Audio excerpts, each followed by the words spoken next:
Thank you, Jason. Hi, everyone. Hi, It's my Andrea. pleasure. It's my pleasure to introduce Andy Thornton. Andy is a member of our club, and he also graciously agreed to step in as today's speaker when our previously scheduled speaker had to bow out. So thank you, Andy, for that. Andy began serving as president and CEO of the Greater Peoria Family YMCA on June 5th, 2017. He's a native of Central Illinois and a graduate of Illini Bluffs High School. He earned a bachelor's degree in recreation and park administration from Illinois State University. Andy began his YMCA career at the Greater Peoria Family YMCA in 1995, serving as an intern and then program director. He has a very long career at many different YMCAs. Before returning back to Peoria, he served at the Sterling Rock Falls Family YMCA in Sterling, Illinois, where he was executive director since 2010. Sorry, that vision is getting crazy. I double spaced it, but it's still hard. Andy is active on the Illinois State Alliance of YMCA's Board of Directors, serving as chairman from 2013 to 2015, and he was recognized by the Alliance with their Chiefs Club Award in 2013. Andy is also a founding steering committee member and active board member for the small and mid-sized YMCA network. This group works to increase YMCA's infrastructure, capacity, and resources by leveraging and sharing their collective influence, experience, knowledge, expertise, and relationships with one another. Andy also serves on several national YMCA committees and task forces. He is a proud Rotarian of more than 15 years, having been a member of Rotary clubs in Collinsville, Sterling, and here at Peoria-North. He's married to his wife, Dawn, for nearly 27 years, and they have 4 children. Please welcome Andy.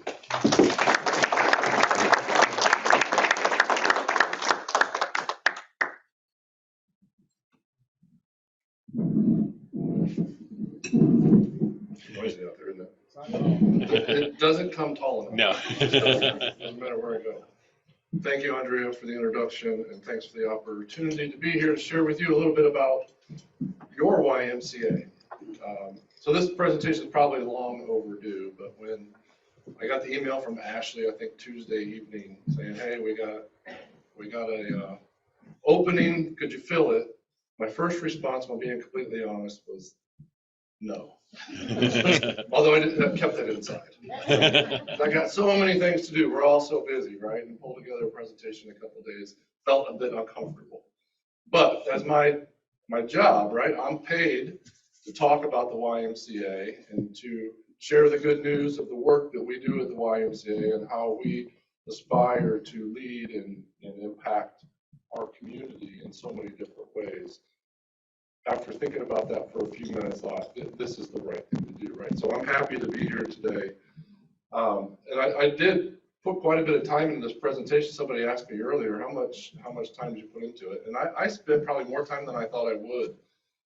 This stuff usually comes pretty easy. I've done a lot of these things, and this is a new presentation that I'm rolling out for your guys' benefit. So hopefully it helps give you a little bit more of an insight of what the YMCA is, who we are as an organization, what our vision is in the future. So I shared this picture here because a lot of people still ask the question. I got asked the question today if the Y is still downtown. And it's not. It's been 22 years since we were downtown. But that is out there, and it's important for everybody to understand, obviously, that it's not, because we want you to come and visit us. But this is our property, and I show that aerial view from a drone because we own 60 acres at the YMCA. We're blessed with 60 acres of property, and we're trying to figure out how do we utilize 60 acres to support the needs of this community. And that's an interesting conversation that we're having right now internally at the YMCA about how do we do that. And most of it is on the left-hand side. So it's that entire a bank of trees and woods and nature that we got to figure out how do we utilize that in an effective way to serve the needs of our community. And I often think about our children and how we can impact them, because kids just don't do enough outside. But we're also blessed with a pretty awesome facility too. A lot of brick and mortar, 33,000 square feet. And you're going to hear a little bit about that in my presentation. An awesome pool that we're just blessed with. So we're not downtown. We're just around the corner, right off of Willow Knolls Drive. The old Willow Knolls Country Club, for those who've been around long enough.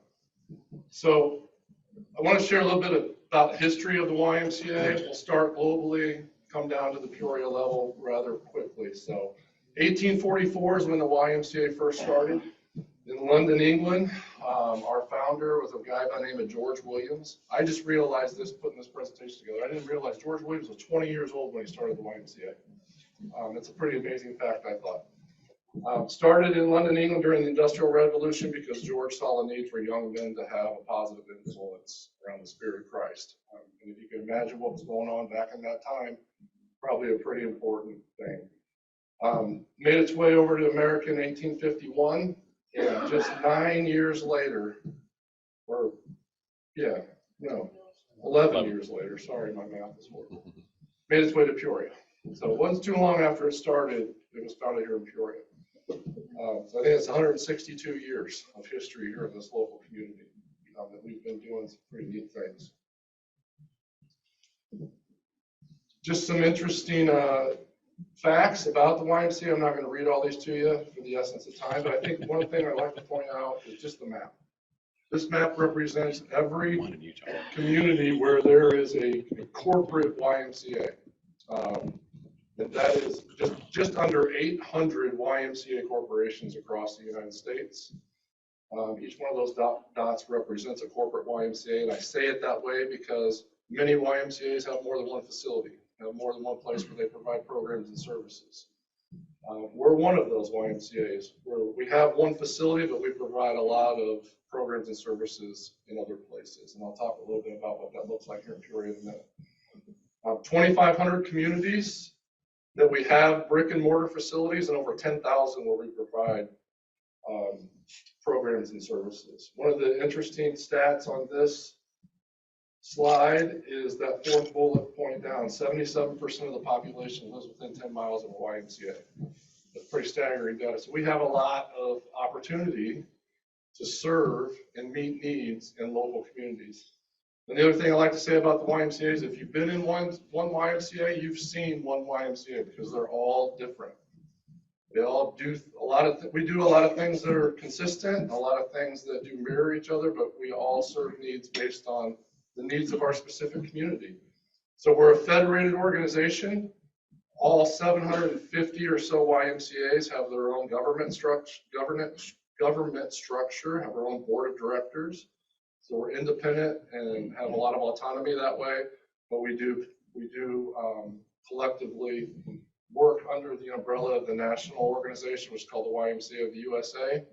They provide us the opportunity to carry the brand and provide a lot of support that way, and then some basic membership regulations that we need to follow in order to kind of hold our charter. So that's an important information, I think, too. Locally, just a little bit of history. Back in 1910, you can read there on the slide, our first headquarters was in the Jefferson building. And then the YMCA purchased its first piece of property on the corner of 6th Street and Franklin Avenue. Does anybody know where that might have been?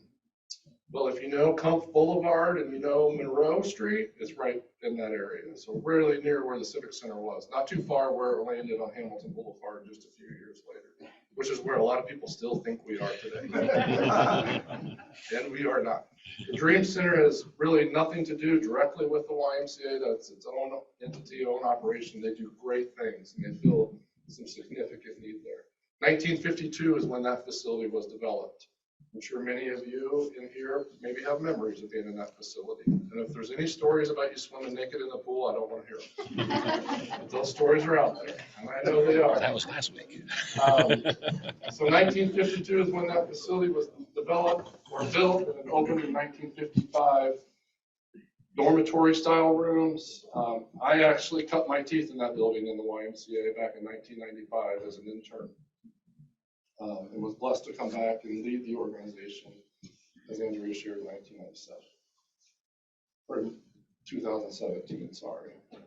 1965, the YMCA actually served in multiple communities. We were in Chillicothe providing programs and services, and we were in East Peoria providing programs and services too. We also ran a pretty large summer day camp program out at Raccoon Lakes. Familiar with Raccoon Lakes in Mapleton, down by the old cat foundry out there?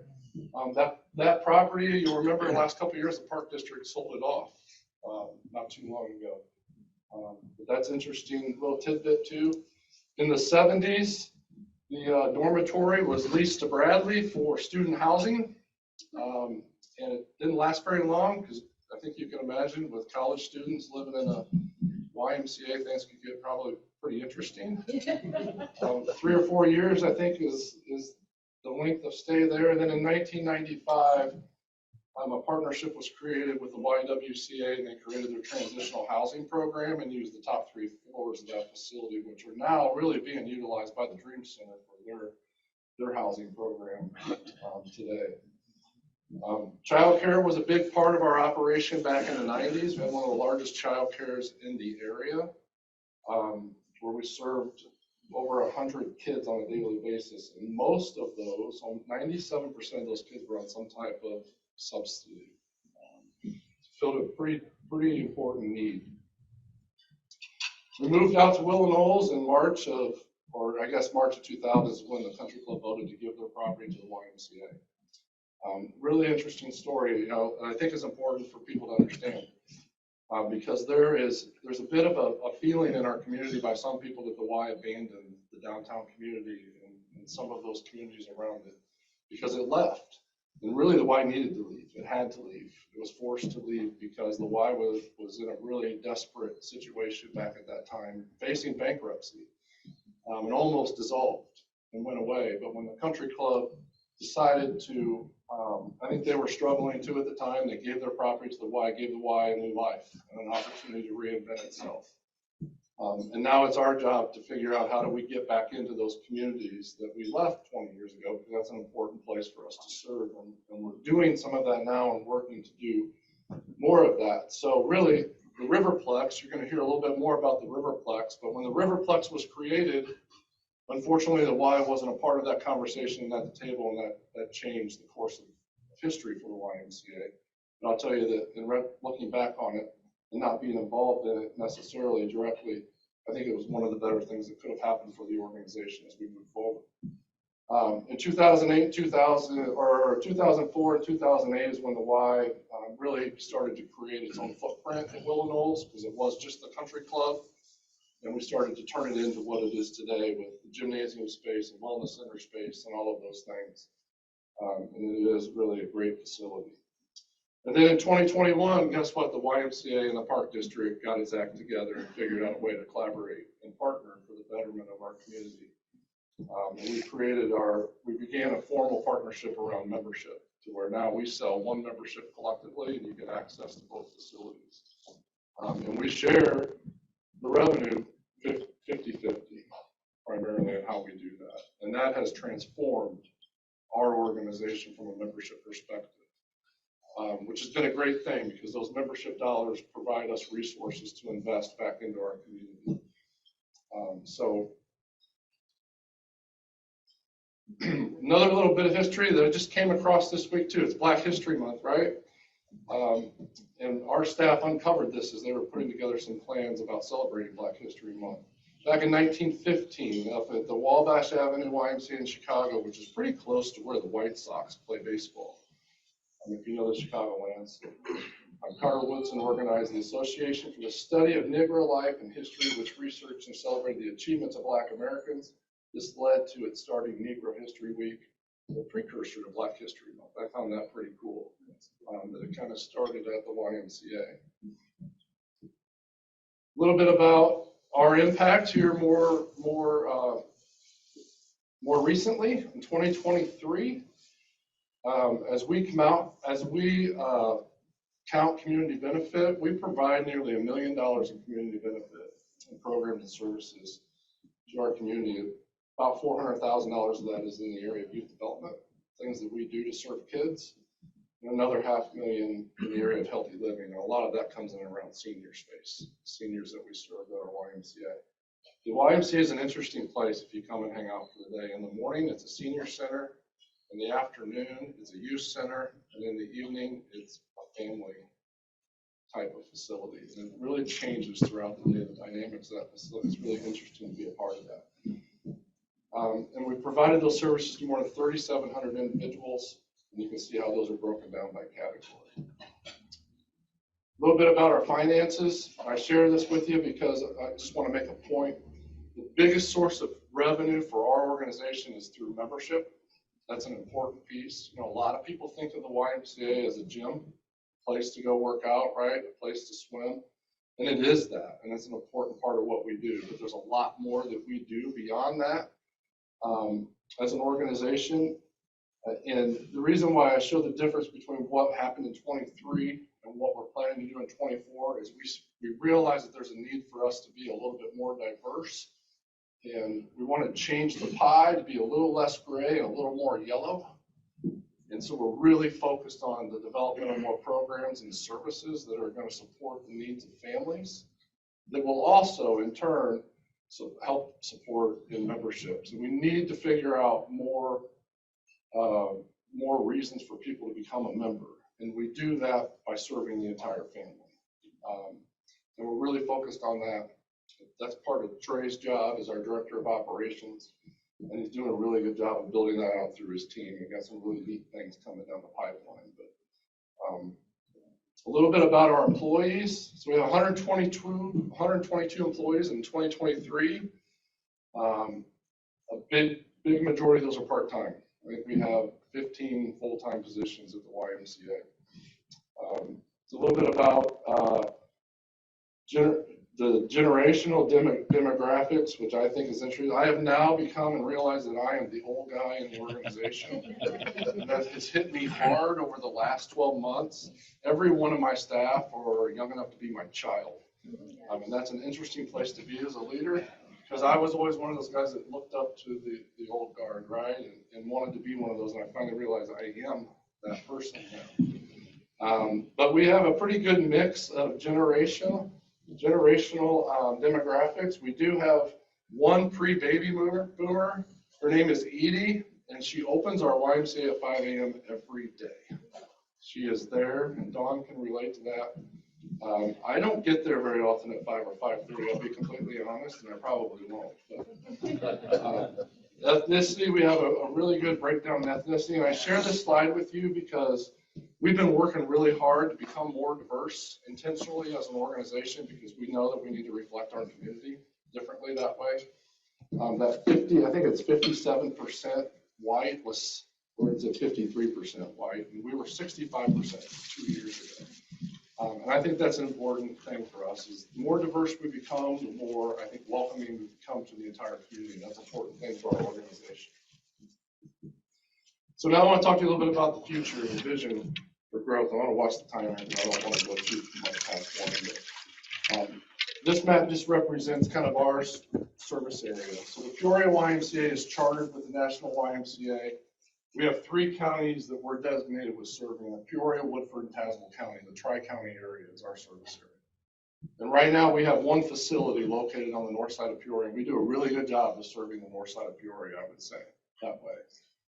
But we got to do more than that, right? We got to look outside of the north side of Peoria and become more involved in Peoria and beyond. I want to talk a little bit what that looks like for us.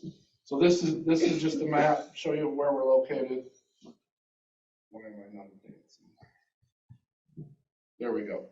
So our vision for growth is to build sustainable collaboration to help us grow that way. We don't want to do it ourselves. We realize we can't spread out across this large community and start staking flags in communities and try to provide services where we don't have relationships and don't build trust. So we have really worked hard over the last few years to develop partnerships that are going to help us expand our reach. And this is just a representation of several of those key partnerships. I'm going to talk a little bit about each one, and I'm going to be really fast.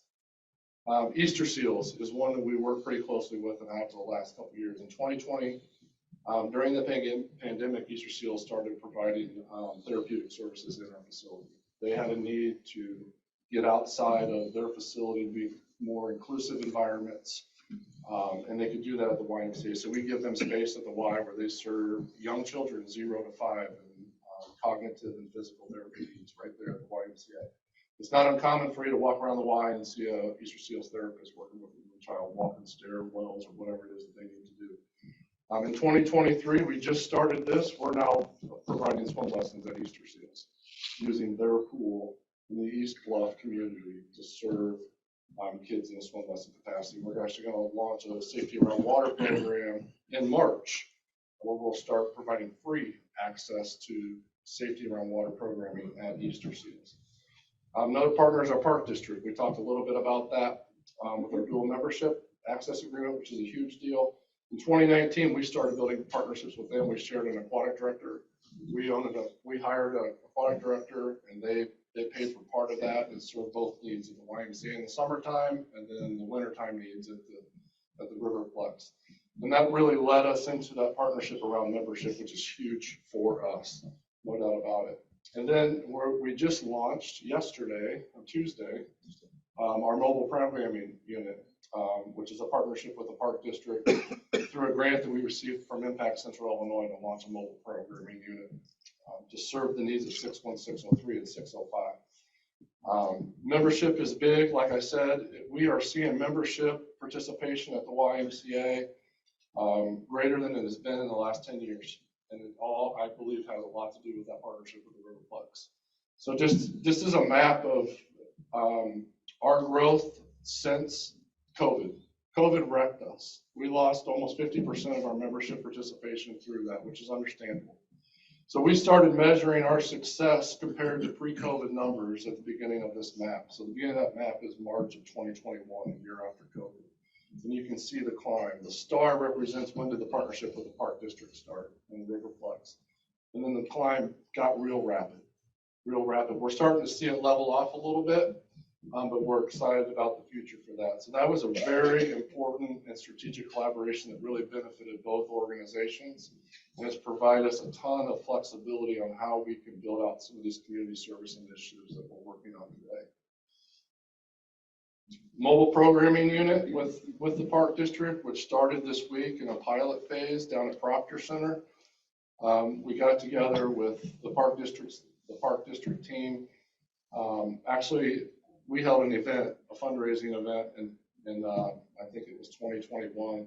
We brought our soiree back to the pool deck for 2022 after COVID, and I made an appeal to people there to help us start this mobile programming initiative, Y on the Fly. Emily Cahill was there attending the event. She said, you know what, Andy, we're doing that with our Park District on the Go program. And she said, we need to do this together. So we got together, wrote a grant. Impact Central Illinois got a $100,000 grant last year to invest in this program, and we're rolling it out this summer. That partnership looks like this. The Park District has a lot of the assets. They have the vehicle, they have some of the supplies. The Y is providing the manpower to run that program. And we're going to serve the communities, the 03 and the 05 zip codes. So the south end and kind of the North Valley, East Bluff areas where we're going to serve. We're targeting to reduce social isolation, to improve and increase physical activity and strengthen mental health of the children in those communities through mobile programming initiatives that are going to take place in 6 designated parks, 3 on the south end, 3 on the East Bluff. 22 weeks of programming where we're going to rotate from park to park 3 days a week, providing outdoor recreation opportunities for kids in those communities. A really neat and collaborative partnership that we're really excited about. And then another partnership is OSF. This really came as a result of our work with the Park District, because if you know anything about the Riverplex, OSF and the Park District created the Riverplex. That 20-year agreement ended, which provided an opportunity for us to collaborate and work together. Because of all of those talks, OSF is now in our facility providing cardiac rehab services at the YMCA. 3 or 4 days a week, they're doing that. It's really neat to have them in our facility. Their medical clients are treated like members. Our members are treated like their medical clients. There's just no, you don't know who's who, and their staff just work well in our environment. So they'll be able to do that in an environment that's not a medical facility, which people feel more comfortable coming to those, a facility like a Y than they do going to the doctor. So that's been a really neat partnership as well. And then the last thing I'll talk about is a new initiative that I'm really excited about when we talk about expanding our footprint beyond Peoria. So the community, who's been to Elmwood? You've been to Elmwood? Elmwood's a great little community, isn't it? About 2,500 people. Well, back in 2017, I got a phone call from the leader of the Elmwood Community Foundation. They have a vision to build a community center, a rec center in their community. And they wanted to know if the Y would be interested in being a partner with them. And absolutely, we're certainly interested in exploring opportunities like that. We have grown now to a point where we're getting pretty close to putting some shovels in the ground and building a 33,000 square foot facility in Elmwood on the north side of town. If you know where the country club is, it'll be right across the street. There's a Graham Medical Clinic already there. Graham is a partner in this project, and this facility is going to be connected to their clinic, and Graham will be able to use the facility to provide therapeutic services that they need, and the Y will be the operating partner. So it'll be basically a branch operation of the Greater Peoria Family YMCA that's owned by the Elmwood Community Foundation, and the tenant will be Graham Hospital. Really excited about that. So what we learned through this whole process over the last 6 years is that the service area for this facility is going to have to be more than Elmwood. 2,500 people is not enough population to support a project like this. So our service area includes communities like Farmington and Hannah City and Trivoli and Brentfield and Williamsfield and all those places. And what we know is there's 18,000 people live out that way in that 20-minute drive time from that facility. Plenty of people to make this successful. And then we did some feasibility work to make sure that people were willing to pay for membership and do things like that. And what we found is that the answer to those questions are all yes. So now we're in the phase of raising capital, and we have a $12.5 million capital cost to build a facility, and we've raised 60% of that today. I just got an email today of another $25,000 gift that's coming in here soon, and we're well on our way to going into a public campaign phase probably later this summer to get us over the goal, and then start to put shovels in the ground probably a year from now. So if all goes well, 2 years from now, there will be another full-scale YMCA operation happening on the west side of Peoria County that will serve western Peoria County, eastern Knox, and northern Fulton County. Really pretty cool.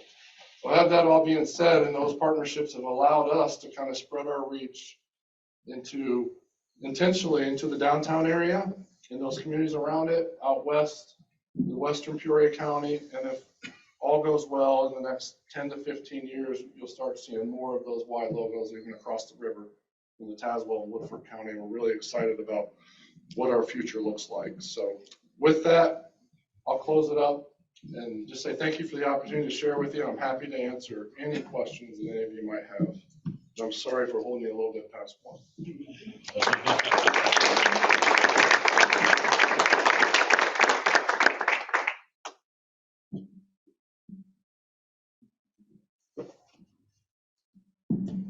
Do you still have Indian guides? No, well, Adventure Guides. It's been renamed. There is a program now that's called Adventure Guides. It's based on the same philosophy. Yes, we do not offer it in Peoria, but it is offered around the country. Boy, did I learn a lot today, so thank you for that. Thank you. So I'm active downtown in my church, First United Methodist Church, and we have a program called Loaves and Fish. Yes. Community feeding service, and one of our largest, fastest growing groups is Hispanic. Yes. And they don't make a lot of money. So my question is, are you multilingual with your program? It's not, but we're working to make it multilingual. We know that we're going to need to be, as we're especially in that North Valley community. Mm-hmm. That's going to be important. And we also are really seeing a lot of Indian population, especially at the north location here at the YMCA, and we're trying to work through that and make sure that we're more accessible that way too.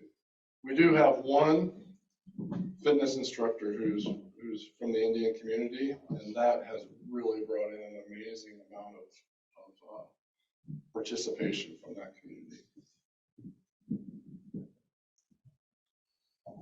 All right, thank you all very much.